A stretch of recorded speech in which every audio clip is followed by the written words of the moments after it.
ऐसा हुआ कि एक दिन बुद्ध सुबह सुबह अपने भिक्षुओं के बीच आए और हाथ में ले रखा था एक रेशम का रुमाल।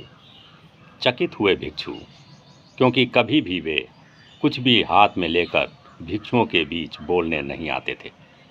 फिर बैठ गए सामने और उस रुमाल पर उन्होंने एक गांठ बांधी, दूसरी गांठ बांधी, 5 गांठें बांधी और फिर पूछा भिक्षुओं से कि यह रुमाल मैं लेकर आया था, तब इसमें कोई गांठ ना थी, अब इसमें 5 गांठें हैं।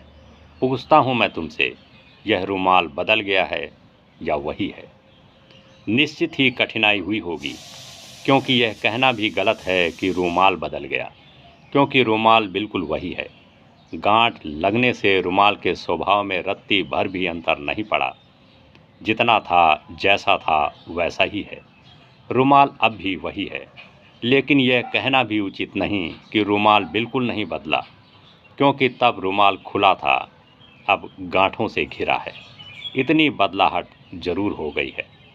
तो एक भिक्षु ने खड़े होकर कहा, बड़ा कठिन सवाल पूछते हैं। रुमाल लगभग बदल गया है,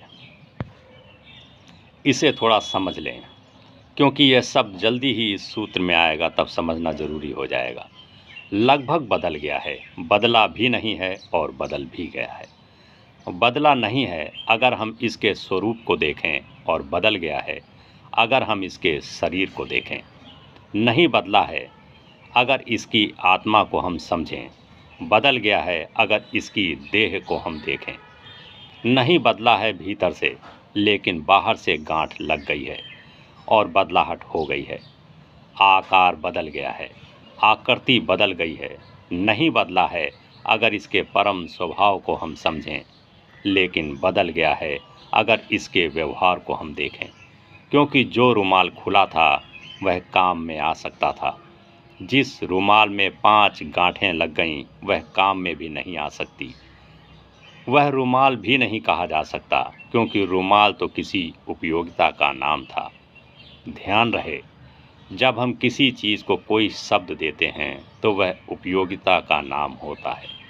मजबूरी है, कठिनाई होगी भाषा में, इसलिए जब उपयोगिता नहीं होती है तब भी हम वही नाम देते हैं।